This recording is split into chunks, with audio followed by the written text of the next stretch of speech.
സിറിയയിൽ വിമതർ ഭരണം പിടിച്ചിട്ട് മാസങ്ങൾ പിന്നിടുന്നു. റഷ്യയിൽ രാഷ്ട്രീയ അഭയം തേടിയിരിക്കുകയാണ് സിറിയയുടെ മുൻ പ്രസിഡന്റ് ബഷർ അൽ അസദ്. നാടകീയ നീക്കങ്ങൾക്കൊടുവിലാണ് അസദ് റഷ്യയിലേക്ക് പറന്നത്. 2 പതിറ്റാണ്ട് നീണ്ട ബഷർ അൽ അസദ് ഭരണം നിലനിർത്തിയിരുന്നത് റഷ്യയും ഇറാനും ചേർന്നാണ്. എന്നാൽ വിമതർ സിറിയ കീഴടക്കി മുന്നേറിയപ്പോൾ റഷ്യ പോലും അസദിന്റെ സഹായത്തിനെത്തിയില്ല.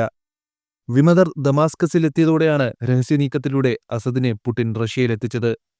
എന്തുകൊണ്ടാണ് റഷ്യ സിറിയയിലെ വിമത നീക്കം ചെറുക്കാതിരുന്നത്? ഇത് സംബന്ധിച്ച് കൂടുതൽ വെളിപ്പെടുത്തലുകൾ വരുന്നു. അവസാന നാളുകളിൽ അസദിനെ റഷ്യൻ പ്രസിഡന്റ് വ്ളാഡിമിർ പുടിൻ കബളിപ്പിച്ചിരിക്കാമെന്നാണ് വെളിപ്പെടുത്തൽ. സിറിയയുടെ മുൻ മാധ്യമ മേധാവിയും ബഷർ അൽ അസദിന്റെ സഹായിയുമായ കമൽ സക്കറാണ് ഈ ആരോപണം ഉയർത്തിയത്. സൗദി ചാനലിന്റെ അൽ അറേബ്യയുടെ പോഡ്കാസ്റ്റായ മസീദ് സ്റ്റുഡിയോയോട് സംസാരിക്കുകയായിരുന്നു കമൽ സക്കർ. സിറിയൻ വിമതർ ദമാസ്കസ് പിടിച്ചെടുക്കുന്നതിന് ഒരാഴ്ച മുമ്പ് നവംബർ അവസാനത്തോടെ അസദ് മോസ്കോയിലുണ്ടായിരുന്നു. നവംബർ 29 വെള്ളിയാഴ്ച അസദ് പുടിനെ കാണുമ്പോഴേക്കും വിമതർ അലപ്പോയുടെ ഭൂരിഭാഗവും പിടിച്ചെടുത്തിരുന്നു. ഇറാന്റെ ഗതാഗത സൗകര്യങ്ങൾക്കായി പുടിന്റെ പിന്തുണയും പ്രതിപക്ഷത്തിനെതിരെ സർക്കാരിന്റെ നിലപാടുകൾ ശക്തിപ്പെടുത്തുന്നതിനുള്ള പിന്തുണയും അസദ് ആവശ്യപ്പെട്ടിരുന്നതായി സക്കർ പറഞ്ഞു.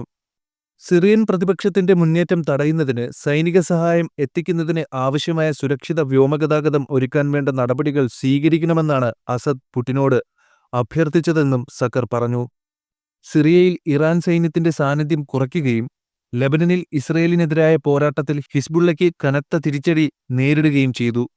ഈ സാഹചര്യത്തിലായിരുന്നു അസദിന്റെ അഭ്യർത്ഥന. റഷ്യയോ ഇറാനോ ഈ യുദ്ധത്തിൽ കാര്യമായി ഇടപെടാൻ ആഗ്രഹിച്ചിരുന്നില്ല എന്നാണ് സക്കർ കരുതുന്നത്. എന്നാൽ ലതാക്കിയയിലെ റഷ്യയുടെ ഹിമൈമിം ബേസിൽ ഇറാന് ആവശ്യമായ ഏത് ഗതാഗത സൗകര്യത്തിനും പിന്തുണ നൽകാൻ പുടിൻ തന്റെ ചീഫ് ഓഫ് സ്റ്റാഫിനോട് നിർദ്ദേശിച്ചതായി അസദ് തന്നോട് പറഞ്ഞുവെന്നും സക്കർ പറയുന്നു. എന്നാൽ പുടിൻ വാക്ക് പാലിച്ചില്ല. ഇറാൻ വിമാനങ്ങൾ ഹിമൈമിം ബേസിലേക്ക് മാറ്റുന്നതിനുള്ള സിഗ്നലുകളൊന്നും തങ്ങൾക്ക് ലഭിച്ചില്ലെന്നാണ് പിന്നീട് ഇറാൻ അസദിനോട് പറഞ്ഞതെന്നും സക്കർ പറഞ്ഞു. വിവരം റഷ്യയെ അറിയിച്ചെങ്കിലും പ്രതികരണമുണ്ടായില്ല. ഇത് പുടിന്റെ തന്ത്രമായിരുന്നു എന്ന ചോദ്യത്തിന് പ്രതികരിക്കാനില്ല എന്നാണ് സക്കർ പറഞ്ഞത്. എന്നാൽ സംഭവിച്ചത് ഇറാനികൾ ബഷർ അൽ അസദിനോട് പറഞ്ഞത്, ഇറാൻ വിമാനങ്ങൾ ഹിമൈമിം ബേസിലേക്ക് മാറ്റുന്നതിനുള്ള സിഗ്നലുകളൊന്നും ഞങ്ങൾക്ക് ലഭിച്ചില്ല, അല്ലെങ്കിൽ ഇറാഖി വ്യോമാതിർത്തിയിലൂടെ പറന്ന് ബേസിൽ ലാൻഡ് ചെയ്യാൻ കഴിയുമെന്നാണ് സക്കർ മസീജിനോട് പറഞ്ഞത്. ഇറാഖിലൂടെ ഒരു വിമാനം അയച്ചതായി ഇറാനികൾ അസദിനോടും പറഞ്ഞു. എന്നാൽ ഇത് തുടർന്നാൽ വിമാനം വെടിവെച്ചിടുമെന്ന് US മുന്നറിയിപ്പ് നൽകിയെന്നും സക്കർ വെളിപ്പെടുത്തി.